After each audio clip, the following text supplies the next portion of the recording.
Sorry, I was in the middle of typing "Hey friends" to everybody in the chat, but I guess we're here, so I'll just do this instead. Hey, happy Thursday, friends. It's good to have you all on. I know we'll have a few more hopping in. Thank you all so much to our Evergreen Health Forum fam and also our NAMI Eastside fam for hopping into the space. Thank you for hosting this. Our executive director, Mark, and I had a really good conversation back in January, and he was like, "Hey, we got an open space in February," and he was like, would you be interested?" And I'm like, "Oh, because it's Black History Month." He was like, "No, because you just released a new book." Amanda, I love that you almost spit your drink out. That's great. I gotta start with a joke, y'all. It's been a long day. This is my third virtual speech of the day. I am so excited to be here with you all, and to get to close out the night with you all. So if you don't know me, my name is Richard Taylor. I am the board president for NAMI Eastside. I get the opportunity to serve with some amazing people and amazing staff that we have at NAMI Eastside. And it's been a minute since I've done one of the Evergreen Health Forums. And I said, you know what, why not? This is the perfect time, as Mark stated to me. That being said, I did just release my ninth book. It's called Leaning and Leading: How to Heal While, How to Lead While Healing. And with that, I wanted to just be able to have a conversation tonight, very quick, very brief, but to have a conversation around the reality of life as we sit here in 2026, a few days from March. Time is flying already. But in this understanding that life brings about so many different circumstances, unexpected, that cause us to have to not only shift and pivot in a moment's time, but to pick up the pieces more than anything else. And I wanted to be able to have this conversation. The same conversation I've been having with a multitude of people recently, as it pertains to just life in general. When I talk the conversation of leaning and leading, a lot of this was pulled from not only my own personal experience, but just the lessons from it, right? And so, if you aren't familiar with my work, I have done so much in the mental health space specifically since 2011. And a lot of that came from my earlier life, growing up as a young teen, a preteen, and then into my teenage years. I dealt with anxiety, depression, and suicide attempts from the age of 10 to 20. I've shared a lot of that in some of my previous work. And then from that, it's allowed me an opportunity, one, to embark upon a journey of healing, to really embrace that, and then to be able to take what I've learned to help others, right? And it's crazy because in that, life has been great. I've been able to travel the world over doing seminars as a self-published author of almost 50,000 copies sold in the span of 11, 12 years. And it's been cool. I've been the helper for many, for a lot of spaces. NAMI Eastside being one. I think globally, just in the voice that I've been able to carry when it comes to the work that I do on the mental health side. But even beyond that, I am, and not in a braggadocious way, but just a way of reality and the fact that I've cared for people. I've become a fixture here in Edmonds, Washington for the last 7 years. I've got some plans coming up for the city, some things that I'm going to be doing to really continue to lean into that space. And it's caused me to do a lot here in that realm with them. But then even beyond that, I've served as the worship director for a church in Seattle for 5 years now. Music has always been a huge part of my life. I'm a recording artist. I've had the opportunity to lean into a lot of different spaces. And in that, it has put me in a position to where leadership tends to be at the precipice of a lot of that. That being said, life happens. I want to have a very honest conversation with you all tonight. 2024, things seem to be going very well. I took pride in a lot of things that I did, not only with the work. I took pride as a community member, as a friend, and most importantly, as a husband. And out of nowhere, I found myself towards the latter part of 2024 with now my ex-wife, who told me, "Hey, you've been great. You've been amazing. I don't want to be married anymore. This has been a great ride, but this isn't something I want to continue."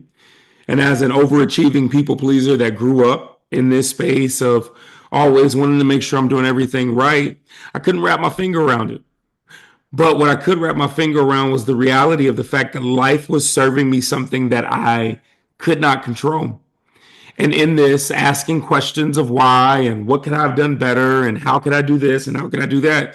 The reality is that it wasn't really about that. It was about what I was facing more than anything else in that moment, which was the fact that even with all of the calamity taking place in my life, it put me in a position to where I recognize that I still have to show up in all of those spaces that I named to you, all of those areas that I talk about where it comes to leading people, leading groups, and being present in the space of wanting to make sure that everybody who depends on me and looks up to me is still taken care of. I think with that, what it did was it opened my eyes very early and often to the fact that this is a struggle that I think many of us have to go through. And I will start this conversation by saying that I'm a firm believer that we are all leaders in some capacity, whether that comes through the mode of leading other people, whether that comes through leading our households as parents, leading our space as children who have to now take care and look after parents as they get older. For some of us, it's literally just waking up every day and leading our own lives. At the end of the day, I'm a firm believer that leadership really flows in two capacities. One is impact, and the other is influence, which we all carry. Some of us, it is leadership in front of a camera in conversation. For others of us, it's leadership behind the camera when it comes to how we have to show up to be support. Some of us carry amazing administrative skills. And then some of us have skills that from our maybe extrovertedness put us in the space where we have to be in front. At the end of the day, it doesn't matter where our position is in it. I think the reality is that at any given moment, we are called to show up. We are called to lead. We are called to be a helper. There are people who look up to us. And if you're anything like me, maybe you are an individual who has for a long time, you've been the one that everybody else depends on. But what happens when life happens, when life starts to life, and we find ourselves in positions that one, we didn't expect, two, we don't have the answers to, but then three, that still require us to show up. And that is the conversation that I want us to have tonight when we talk about this idea of leaning and leading. I believe that both can coexist. I believe that in moments of healing, because we understand that life doesn't stop, we still have to show up. But I think that what we don't always recognize and acknowledge is the reality that we get to choose how we want to show up. Are we the individuals who show up out of our grief and frustration and anger and maybe our lack of intentional decision making that end up bleeding out on others? Or maybe in our lack of intentional decision making, maybe we are the ones who end up burning out and crashing out. No matter where we are in this, I believe that it's important to have these conversations because of the fact that I really have this hope that even with the uncertainties of life, there are moments and times where we can find reprieve, where we can breathe. And I think in breathing, we can lean in to the very people who we're actually leading, to the very communities that we have an opportunity to sit with. And instead of them just seeing us as leaders, they get an opportunity to see us as human. And in seeing us as human, they now have an opportunity to walk side by side with us. And I think with that, we get to be able to see something different. And so, that being the case, I want to go ahead and jump right into this conversation so that I can leave space on the very back end for us to be able to have some Q&A. And I want to get you all out of here so that you can enjoy the rest of your evening. Please feel free as I speak to drop comments and things in the chat. I want this to be a communal space where we can just kind of lean in real quick together. And maybe we can find some relatability. Maybe we can find some similarities, and maybe we can leave out of here with something that we didn't necessarily come in with. So for the next few minutes, Please indulge me as we lean and lead together. The idea behind this is sustainable leadership through healing, through identity, and through community. That being said, I want to talk to y'all like how I talk to myself in my head, which is very simple. This is a question that I had to ask myself as I started to recognize my own burnout and bleed out in the space of still having to show up after losing something that was so valuable to me, after losing something that I carry pride in, but that in that really seemed to be a connector to everything else I was doing. And I said to myself, Richard, who told you that leadership meant carrying everything alone? As we have this conversation tonight, I want us to think about that. Maybe it wasn't a who. Maybe it was something that you saw. Maybe it was something that you experienced. Maybe it was an ideology that came from a conversation, or maybe from what has been presented to us for a long time when it comes to leadership. Who told us, who showed us, who gave us an idea that leadership meant in moments of trial, tribulation, that we had to carry everything alone. And in that, I want us to take this idea and say, can we scrap this? Can we have a moment of reality that says this isn't the truth? And I'm totally good with flowing and functioning. I just saw that there was a hand raised. I'm totally good with you all feeling free to interrupt this conversation so we can talk. So I saw that there was a hand raised. If that was on purpose, please feel free to take the floor before we hop into this.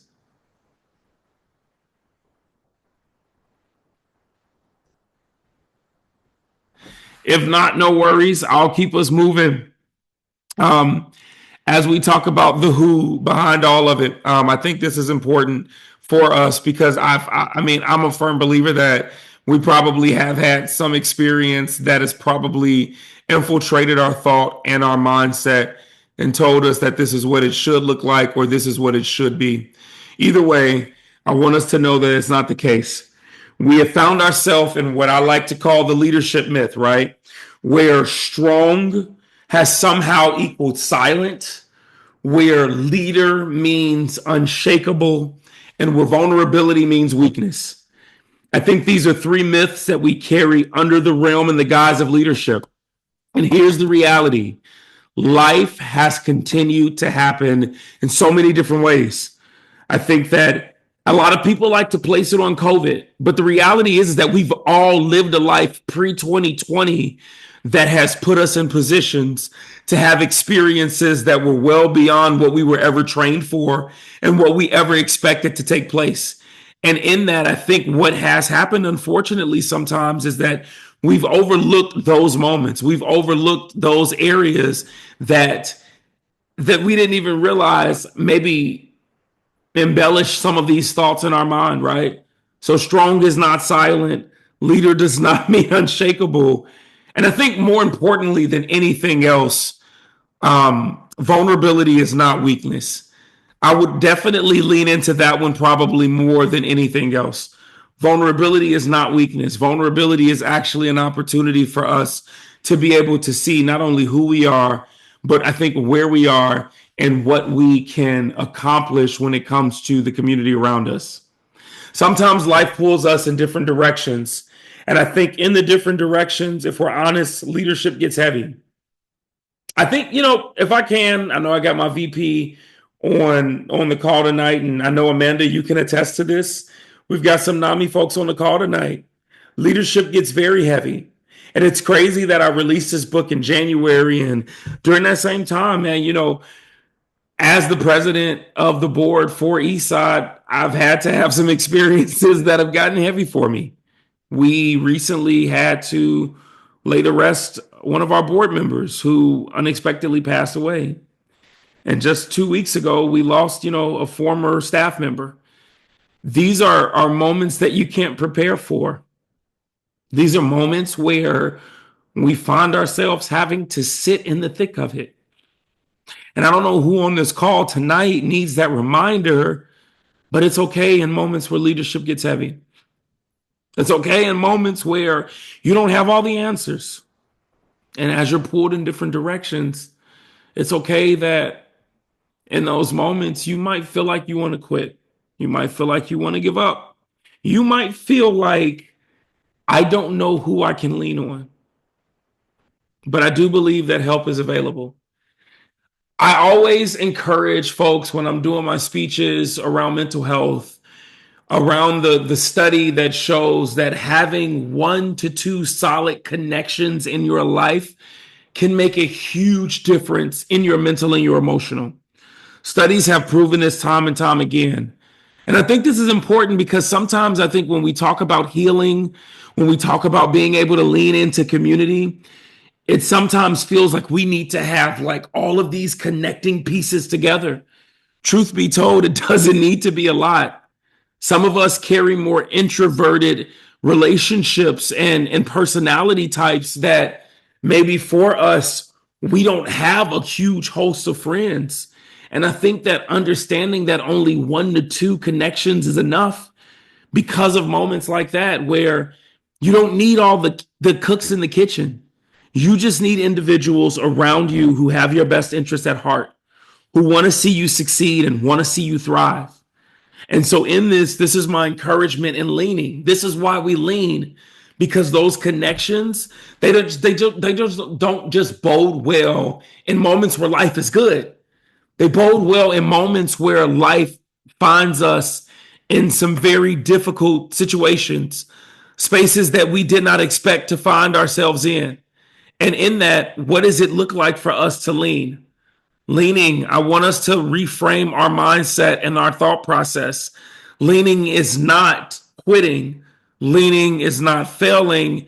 If we can get ourselves into a position of understanding that leaning is actually human, leaning is an opportunity for us to be able to find ourselves in a position to where we can sit with other people who, even if they haven't experienced it and have the capacity to sympathize, maybe they just care enough to carry the heart of empathy.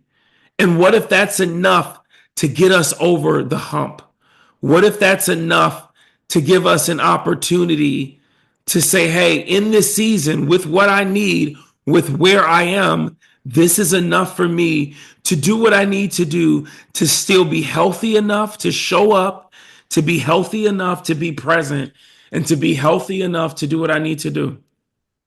I think for some of us, it's really cool too, because in leaning, we have an opportunity to see the traits of leaderships of those around us. We have the opportunity to see the traits of leaders in our friend groups and in our spaces that maybe we've overlooked. And as a leader, it's also very important for us because it gives us a great opportunity to be able to, what I believe is, be able to give credence and help to those who are leaders coming behind us. It's not for us just to hold the space, but it's for us to be able to navigate and help others in the process. And so with that, I want us to keep this in mind as we talk about how we choose to lead and help. One of the things I learned about myself through this process was we carry the mantle of performance quite a bit. Even for those of us who are very authentic, even for those of us who do a great job in showing up as our best selves, there's still an element of performance that I think we don't always take into account and pay attention to. But here's the reality. Performance, what I've recognized over this time frame, is that performance leads to exhaustion. We choose image over identity. We choose control over connection. And I think the reality is that because we feel like we need to show up and perform, it also puts us in this position to where we will sometimes choose silence over truth in moments where we probably do need to say something, in moments where we probably do need to show up. The unfortunate reality is that we'll stay silent in moments where we need to speak.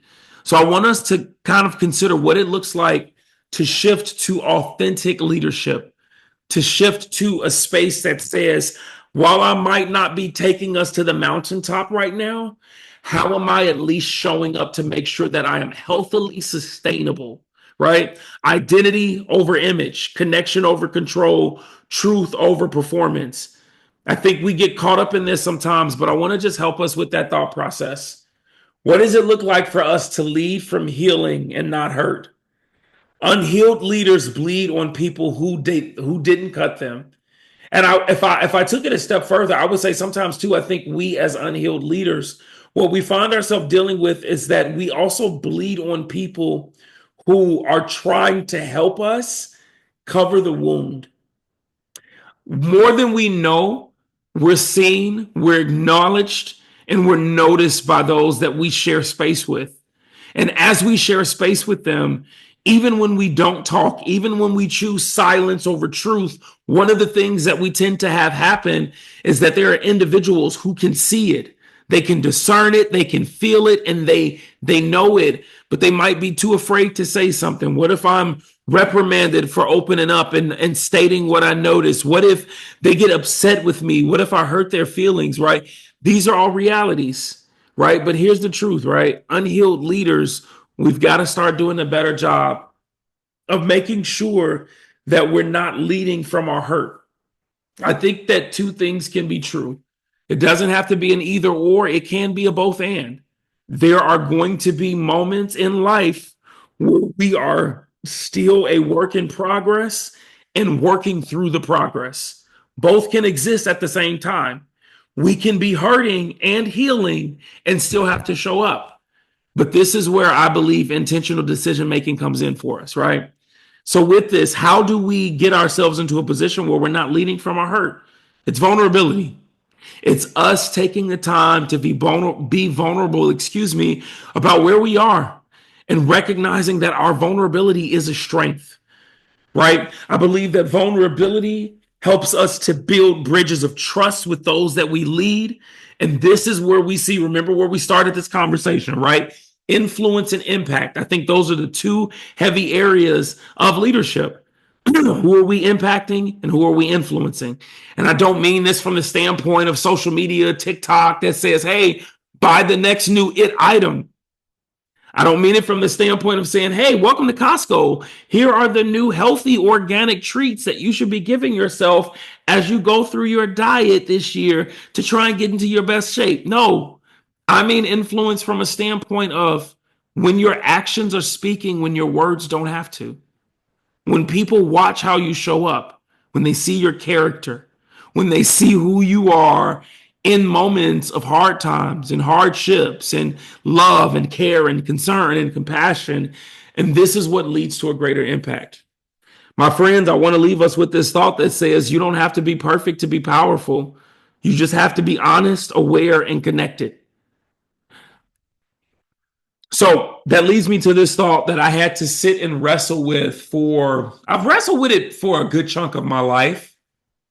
When I grew up, um, in my younger years, when I dealt with depression and anxiety and suicide attempts very early, I was a standout quarterback in the sport of football. I had scholarship offers galore. I did my first run on American Idol when I was 17. I, you know, I sat on boards very early when I was young. Everything was about position and title during that time frame. It was about how can I make sure people see the best parts of me. One of the wrestling thoughts, though, that I've dealt with through life and that I feel like this experience of leaning and leading kind of put me in was who are we without the title? Something I've had to ask myself so many times. Who am I without this title? Have I allowed the spaces that I lead in to become my identity, not realizing that I'm actually so much more than that? Who are you without the title? If everything was to fade today, say for instance, you were in a position where you found yourself saying, I need this season to pull back. I'm not going to show up in the same way that I am because I don't have the capacity to, which is completely fine. It doesn't take away from who you are as a leader. It doesn't take away from your purpose. It doesn't take away from any of those things, but just something to consider. Who am I without the title? And I think these are the moments where we get an opportunity to see our truest self, to see our character, to see how we show up and how effective we can truly be. When life feels heavy, maybe even misaligned or uncertain, I do want to let you know that you can still lead. The reason why I'm putting this in here is because of the fact of what I just said. There are going to be moments where doubt, where insecurity, where uncertainty tell us, man, maybe I'm not called to this space. Maybe I'm not good enough. Maybe listen, and this is something that I've said to myself so many times. Maybe my best days are behind me. I want to let you know that's not the case.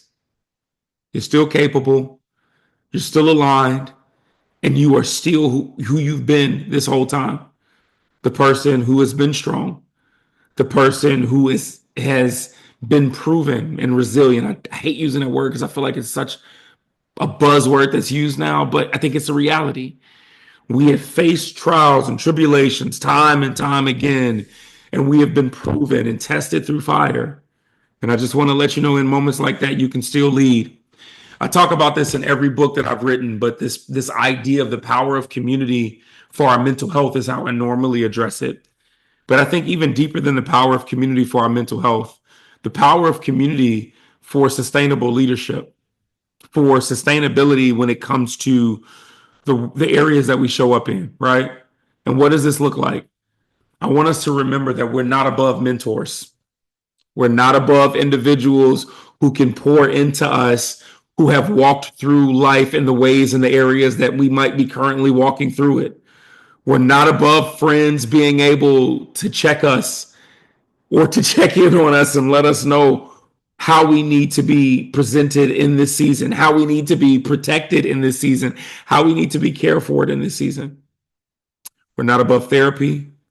We're not above our faith with whatever our belief in. I know my buddy Joe is on the call tonight, somebody who does such a phenomenal job in leading mental health faith-based groups. We're not above what we say we believe in those moments and areas. And also, we're not above honest conversations that allow us to see ourselves, that allow us to understand and know truth about what it is that we're currently going through and where we are. The power of community is for all of us, no matter how high up we get in rank, no matter what we're blessed to be able to do in the space of leading. So with that, I want to leave us with the thought of what it could look like to have some very simple tweaks and what I like to call leadership resets. And the funny part is that this is not just for those of us who are leading in big capacities. I think this is actually something that we can use when it comes to getting up out of bed every day, washing up, brushing our teeth, and choosing to lead our own lives in moments where maybe we don't even feel like doing that much. But these leadership resets are something that I have tried to practice for quite some time now. And I wanted to lend them to you if you haven't done them already. And that's simple. It says, how do we reflect? Asking a simple question. What's draining me? Maybe it's what's taking up my time right now. I would even go as deep as to say, what feels heavy in my life and what I'm carrying. After we reflect, I think it's important for us to reconnect. We talked about the whole importance of the 1 to 2 connections in our lives that can help build us. What does it look like to reconnect? And that's simple as saying, who feels me? Also, who has my best interest at heart? And who has shown themselves to be a very present help in moments where I need it? That's how we reconnect. And then realigning, right? Does my leadership match my values? Does my character match my values? Is how I'm showing up matching what I say I want to do? With all the knowledge that I carry, is how I'm applying myself incongruent with maybe what I'm saying I want to do or what I want to be? Reflect, reconnect, realign. 3 very easy resets that we can have. And I think the beauty of this is that obviously the season doesn't last forever, right? I heard a quote recently. It said that we are usually in life either coming into a season or a storm, in the middle of a season or a storm, or coming out of a season or a storm. I think the beauty of that is that as we go through that cycle It's not a loss. It's a lesson. It's an opportunity for us to learn, to grow, right? And not just grow and learn for ourselves, but grow and learn for those around us. Grow and learn for those that we're connected to. And it leads me to this thought here where we choose compassion over perfection, right? Because I think what we tend to find is that in moments and spaces where we do get the opportunity to lead others, a lot of times we put on the cloak of perfection, not only for ourselves, but those that we are in community with in those ways, those that we get to lead and that we get to be able to to march forward with. And unfortunately, sometimes where we are looking for perfection from people, we need to actually be administering compassion. And this is something that I got an opportunity to learn in a lot of the spaces that I have people dependent on me in. I'll be completely honest, the space that taught me this lesson the most was in my job as the worship director of my church. I oversee a team of about 44 musicians and singers. And I have always grown up as a perfectionist. I expect excellence in these areas because that's the standard that I set. But it was crazy in the season of loss that I had to go through. I was met with their compassion in moments where I had met them with my expectations of perfection and excellence. I'm sharing this because I think that it's important for us to take a look at ourselves sometime and say, hey, even though we get the opportunity to be the forefront to lead, you never know when compassion is going to be the thing that you need to lean on. And you never know when compassion is going to be the thing that allows you an opportunity to be seen, known, loved, and cared for. Perfection isolates, compassion connects us. You don't have to be unbreakable to be influential. I think this is one of the big leadership myths that we find ourselves going through quite a bit. This idea of going back to one of the three myths earlier in this presentation, unbreakable is not a truth to leadership. Influence doesn't happen through being perfect. So I want to give you permission to lean in. Permission to lean is a part of the calling.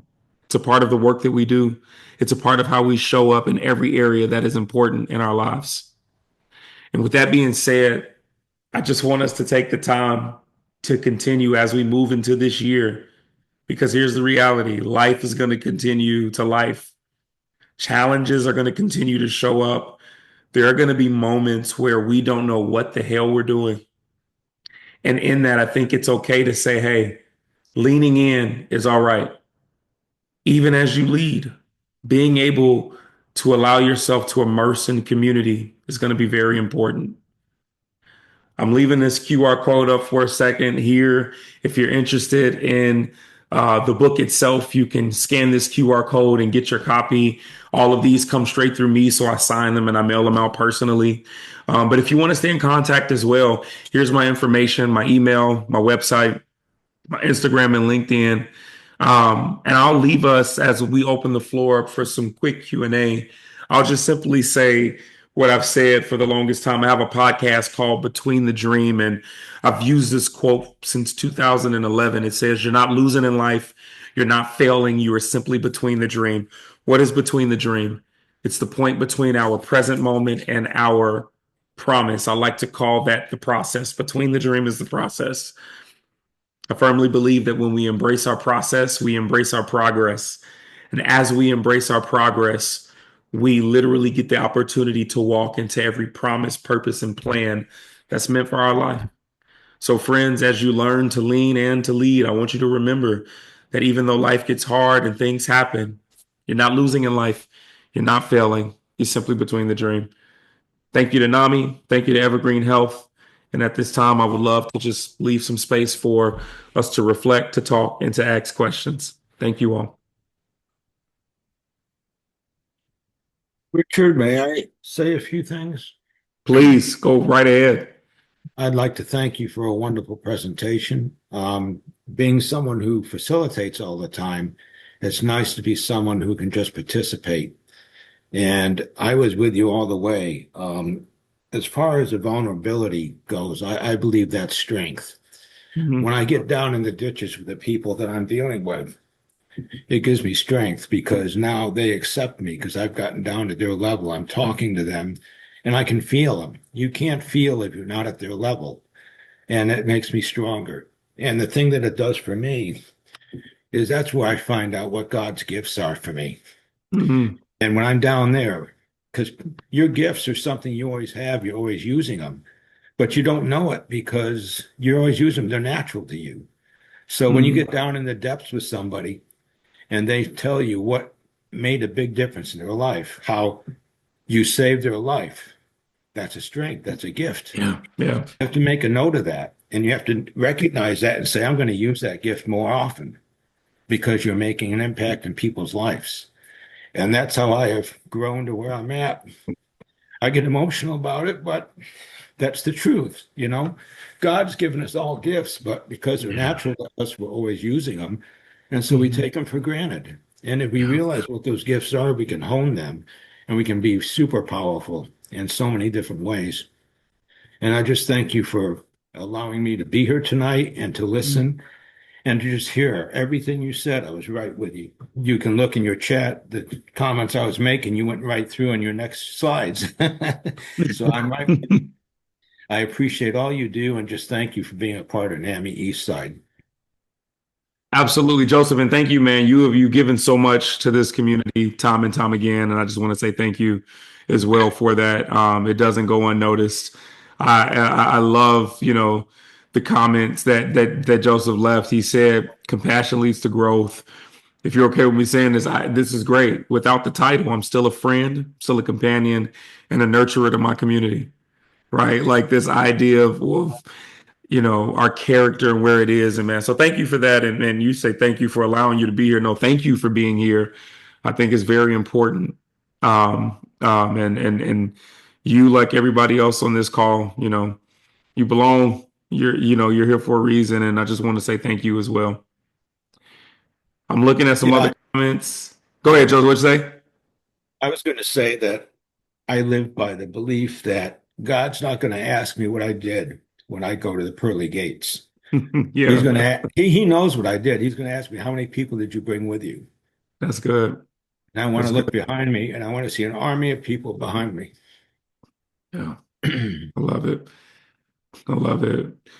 Judy in the comments says between the dream can be the messy middle where learning and speeds you to the dream. Teamwork makes the dream work. I love that. Absolutely. Absolutely. I love that. Letting us get to the listener's level and being in the ditch with them is always strength. It empowers them and yourself. Have faith in yourself and you will find your gifts that you would never have known about. Absolutely. We have any questions, any comments too, like anything that you want to share, anything that stuck out with you. Maybe it's even where you've seen yourself in some of what was presented tonight.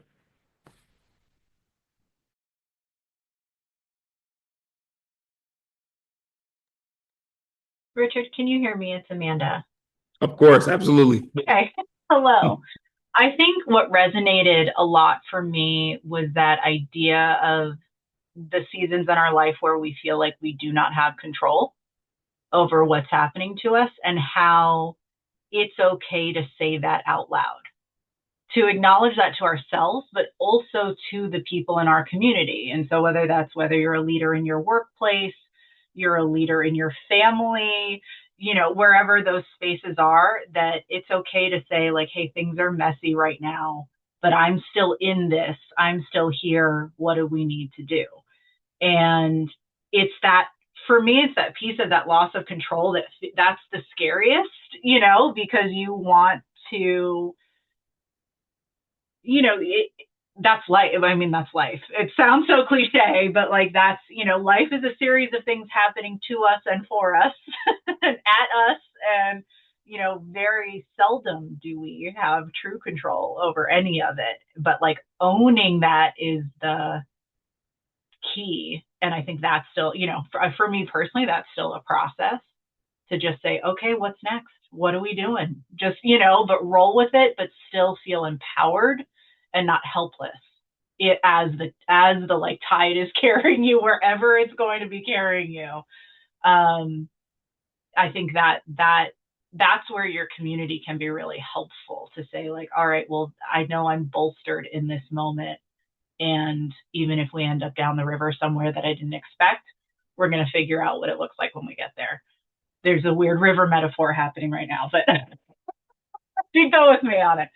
So I really thank you for that, for one, for all of it, but for sharing that piece. That feels really um, that gives me a lot to think about with how we navigate the things in our life that happen to us, which is a lot.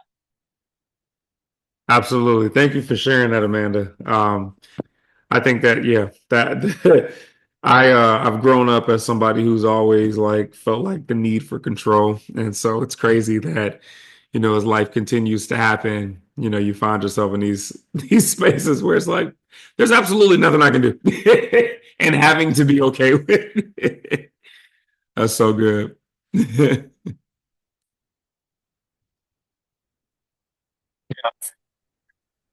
I Yeah, love this.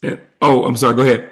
yeah, another thing I'd like to mention is in today's society, where the marginalized feel even more marginalized based on the current political scene that's going on and all the stuff that's going on. Um, it's so important for me. You had mentioned carrying everything alone. It's so important for me to realize that I can't make any changes in the nation that are going to make any difference. I don't have that power. So what I need to do is focus on my community and make those changes in my community that I need to make.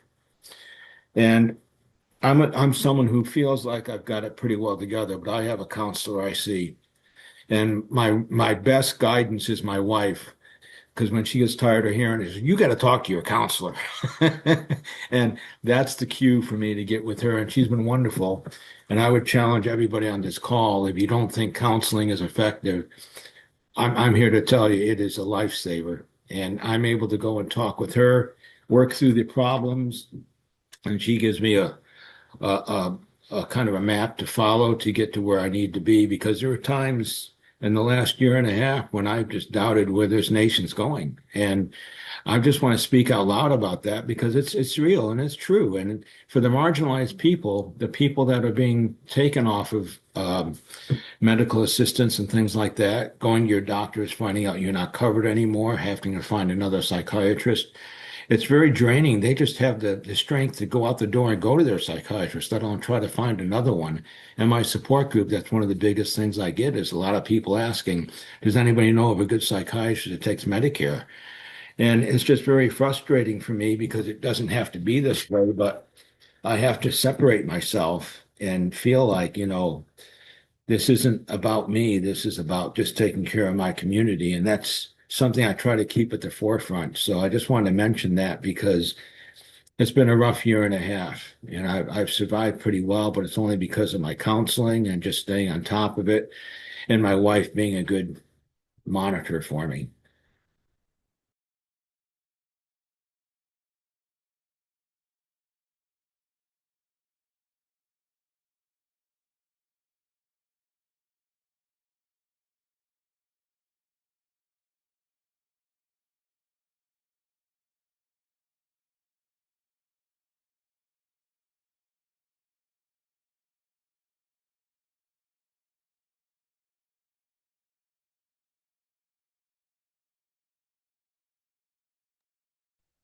Hey, friends, can you all hear me?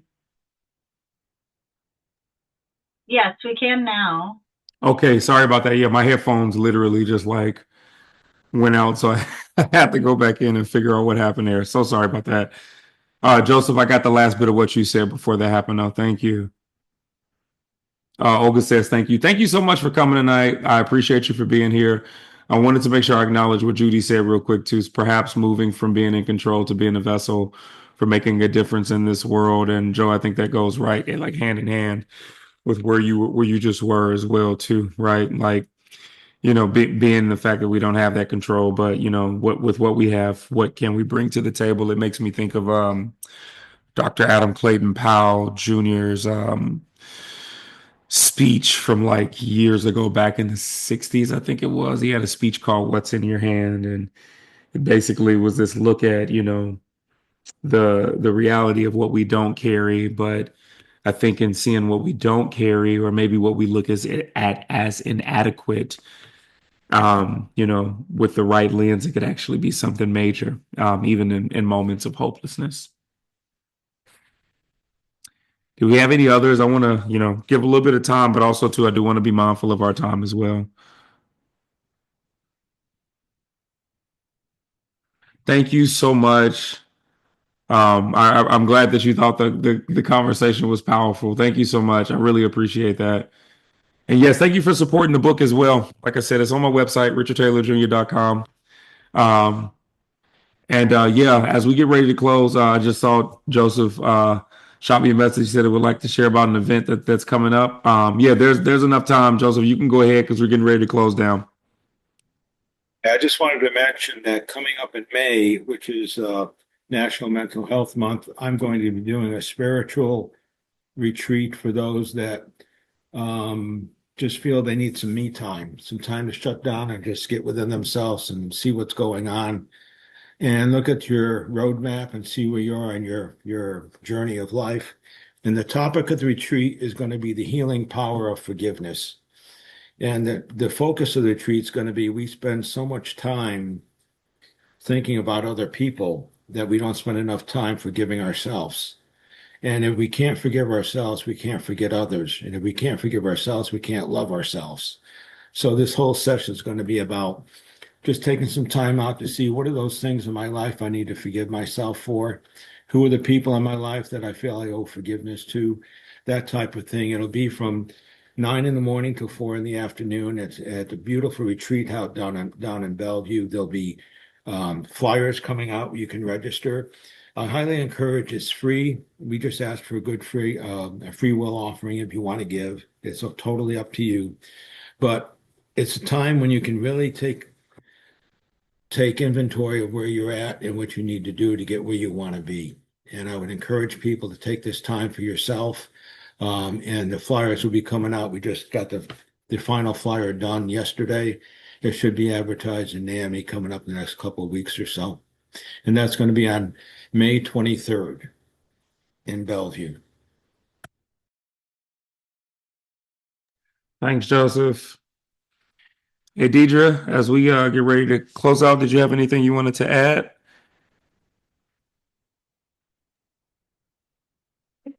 Would say thank you all for being here. And Joe, Judy had asked for the retreat dates again in the chat, and I know that it's May 23rd. Yes. Yes. Okay, perfect. Okay. Thank you everyone again for just being here with us tonight. And thank you, Richard, for doing an amazing job as always.